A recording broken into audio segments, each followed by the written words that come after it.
अब हम एक एग्जांपल के थ्रू ये देख लेते हैं कि how we will convert our SSOP into SPOS form by following these 3 steps.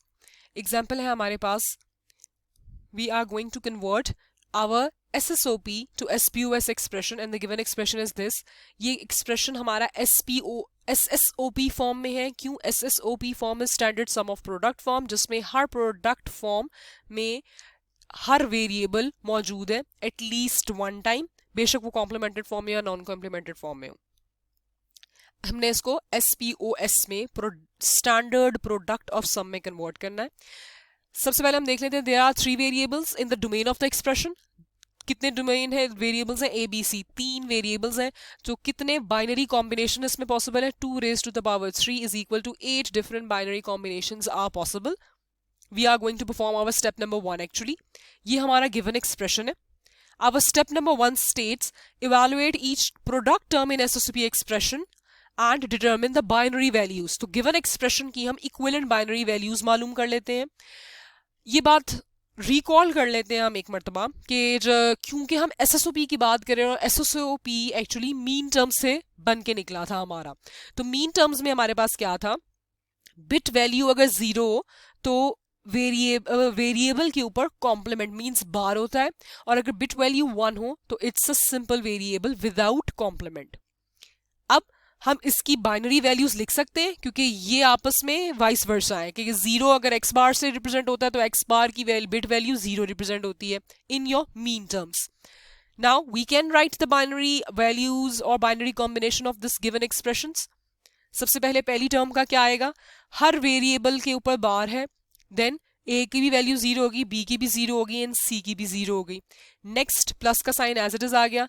Second term में a एंड c की वैल्यू 0 होगी क्योंकि उन पे बार एंड b पे कोई बार नहीं है तो उसकी वैल्यू 1 होगी, प्लस का साइन एज इट इज आ गया। थर्ड टर्म की वैल्यू a के ऊपर बार है, b and c are 1 1। Next again plus as it is आ गया। अगली टर्म a एंड c के ऊपर बार नहीं है तो उसकी वैल्यू बिट वैल्यू 1 होगी, b के ऊपर बार है इट इज 0, सम का साइन एज इट इज आ गया एंड देन अल्टीमेटली 1 1 1 क्योंकि किसी वेरिएबल के ऊपर बार नहीं है। These are the binary values और binary combinations of your given expression. The SSOP contains 5 of the combinations, 1 2 3 4 5 terms हैं। 5 टर्म्स में हर लिटरल भी मौजूद है, ये एसएसओपी फॉर्म में मौजूद है, बेशक मौजूद है। हर कॉम्बिनेशन हमने बाइनरी कॉम्बिनेशन कितने हमें अचीव हो गए, 5 बाइनरी कॉम्बिनेशन अचीव हो गए। इसका मतलब है depending on the domain of your given expression and depending on the 3 variables 2 raised to the power 3 8 different binary combinations were possible। 8 में से 5 बाइनरी कॉम्बिनेशंस तो हमें गिवन है। ये देखिएगा हमने 5 बाइनरी कॉम्बिनेशंस हमें गिवन है, जो कि गिवन किस फॉर्म में है, गिवन हमें वो एसएसओपी फॉर्म में है, एसएसओपी फॉर्म में है। अगर एसएसओपी फॉर्म में ये 5 कॉम्बिनेशन बाइनरी मौजूद है तो इसका ऑपोजिट होता है एसपीओएस, इसका कॉम्प्लीमेंट होता है। तो इसका मतलब है कि 8 minus the given 5 binary combination, तो पीछे कितने कॉम्बिनेशन बच गए, 3 कॉम्बिनेशन बच गए। और वो 3 कॉम्बिनेशन जो एसएसओपी में नहीं पाए जाते वो ऑब्वियसली एसपीओएस में पाए जाएंगे, वो 3 combination. So SPOS must contain the remaining 3 combinations. Remaining binary values would be, जो टर्म्स बच गई हैं वो कौन कौन सी बच गई हैं, देखिएगा ये इसका हम डेसिमल इक्विवेलेंट भी देख सकते हैं, 0 2 3 5 एंड 7। ये तो हमारी देखिएगा एसएसओपी में काउंट हो रही है, स्टैंडर्ड सम ऑफ प्रोडक्ट में काउंट हो गई है। तो जो रिमेनिंग 3 बच गए हैं बाइनरी कॉम्बिनेशन वो ये है 1 4 एंड 6, जिसके बाइनरी वैल्यूज लिखी है मैंने। क्यों? क्योंकि हम बाइनरी इक्विवेलेंट लिख रहे हैं। आप बाइनरी इक्विवेलेंट के नीचे अपनी ईज के लिए डेसिमल वैल्यू की रिप्रेजेंटेशन भी उसकी लिख सकते हैं। तो 001, 100 and 110 are the binary combinations which are not present in your SSOP. So the values which are not present in your SSOP are obviously present in your SPOS क्योंकि ये एक दूसरे के complement है। So write the equivalent sum terms for these combinations। ये जो remaining binary combination हमारे पास है वो किस में काउंट होंगे, वो SPOS में काउंट होंगे, और SPOS में काउंट अगर ये होंगे तो हम SPOS फॉर्म में इन बाइनरी वैल्यूज को लिख सकते हैं। यस, हम इन बाइनरी कॉम्बिनेशन को SPOS फॉर्म में लिख सकते हैं। वो कैसे लिख सकते हैं? SPOS फॉर्म हमें पता है मैक्स टर्म से निकला है। मैक्स टर्म में हमें ये बात मालूम है कि अगर बिट वैल्यू 0 हो तो वो सिंपल वेरिएबल से रिप्रेजेंट होता है, और अगर बिट की वैल्यू 1 हो तो वो कॉम्प्लीमेंटेड वेरिएबल से शो होता है। सो हेंस ये देखिएगा 0 0 1 0 सिंपल वेरिएबल से ए शो हो गया, अगला बी भी सिंपल वेरिएबल से शो हो गया, तीसरा bit value 1, so C is represented with the complement sign. ये आपकी एक सम टर्म हो गई। मैक्स टर्म्स में by definition it is a sum term, तो ये एक सम टर्म हो गई। अगली डॉट, अगले में 1 बिट वैल्यू है तो वो ए बार से रिप्रेजेंट होगा according to this, you can recall from here, and then 0 है तो B as it is आ गया, तीसरा bit value C as it is आ गया एंड उसकी सम टर्म बन गई, एंड नेक्स्ट थर्ड 1 1 0 के लिए A bar plus B bar plus C आ गया, और हम इसको SPOS फॉर्म में लिखा हुआ है। ये बेशक ये SPOS स्टैंडर्ड प्रोडक्ट, देखिएगा प्रोडक्ट पाया जा रहा है हर किसी के दरमियान, क्यों? क्योंकि हम standard product of sum terms की बात कर रहे हैं, और इसमें ये देखिएगा जो रिमेनिंग जितनी भी टर्म्स हमारे पास मौजूद हैं सम टर्म्स, उसमें हर लिटरल मौजूद है, तो इसका मतलब ये हमारा standard product of sum term में कन्वर्ट हो गया है। Next, converting SOP to your truth table. For example, आपको एक you have to determine, you have to find out the truth table for the given SSOP expression. आपको एक expression given है, ये देखिएगा ये SSOP एक्सप्रेशन है, ये स्टैंडर्ड सम ऑफ प्रोडक्ट है, इसमें हर टर्म के अंदर हर लिटरल मौजूद है। So we are suppose to determine the truth table from here. Since there are 3 variables, so in the domain of the expression, so how many binary combinations are possible? 2 raised to power 3 is equal to 8 binary combinations are possible. The binary values that make the product terms in the given expression equal to 1. ये देखिएगा, ये वो चीज़ है जो हम mean terms, जब हम उसका introduction पढ़ रहे थे तब ये बात हमने की थी कि mean term is the product term और उसका output value is equal to 1 होता है, और mean term से ही मजीद निकल कर SSOP बनता है, standard sum of product। ये हमारी गिवन एक्सप्रेशन है, मैंने उसकी बाइनरी कॉम्बिनेशंस उसके इक्विवेलेंटली लिख ली हैं। फॉर ईच गिवन टर्म, जो भी हमें गिवन टर्म्स हैं, place binary value 1 in the output column and for remaining combination place 0। चूंकि हमारा standard sum of product term हमारे मीन टर्म से ही बन के निकला है, इसीलिए हम उसी की बेस फॉलो करते हैं। लेकिन फर्क ये होता है कि मीन टर्म हर प्रोडक्ट टर्म को कहते हैं, जितनी मर्जी प्रोडक्ट टर्म मौजूद है, लेकिन standard sum of product is ultimately the complete expression जिसके हर टर्म में हर लिटरल मौजूद हो। Next, required truth table for the SSOP expression is, हमें ये बात मालूम है कि अभी हमने देखा कि 3 लिटरल्स मौजूद हैं, तो नंबर ऑफ कॉम्बिनेशंस 8 बन गए। सो हमारे ट्रूथ टेबल में हम इनपुट्स A से लेके C तक के ये कॉम्बिनेशंस बना सकते हैं। Now the next step is, हमारे पास था प्रोडक्ट टर्म्स, ये गिवन प्रोडक्ट टर्म्स थी, ये हमें एक्सप्रेशन में ऑलरेडी पीछे क्वेश्चन में मौजूद है। हमने प्रोडक्ट टर्म्स लिख ली, कौन कौन सी जो हमें गिवन थी। हमें ये वाली प्रोडक्ट टर्म गिवन है, तो A bar B bar C, तो ये किसको रिप्रेजेंट करता है? ये A बार है तो it represent bit value 0, B बार है it represent bit value 0, and C simple है तो इट रिप्रेजेंट्स 1। सिमिलरली इस एक्सप्रेशन पे आ जाए, ये टर्म भी हमें पीछे क्वेश्चन की स्टेटमेंट में गिवन थी। सो हमने इसको इसके पैरेलल में क्यों लिखा? क्योंकि A के ऊपर कोई बार नहीं है तो ये 1 हो गया, B के ऊपर भी बार है और C के ऊपर भी बार है तो ये 0 0 है, and similarly A dot B dot C 1 1 1 में आ गया। अब we are going to complete this table, ये पूरा टेबल हम बना रहे हैं हमारे गिवन एक्सप्रेशन से। अब हमारा आउटपुट का कॉलम रह गया। ये बात हमने पीछे भी मालूम की है कि SSOP मीन टर्म से बन के निकलता है, और मीन टर्म्स में हम उन्हीं टर्म्स को काउंट करते हैं प्रोडक्ट टर्म्स में जिनका output value is equal to 1 होता है।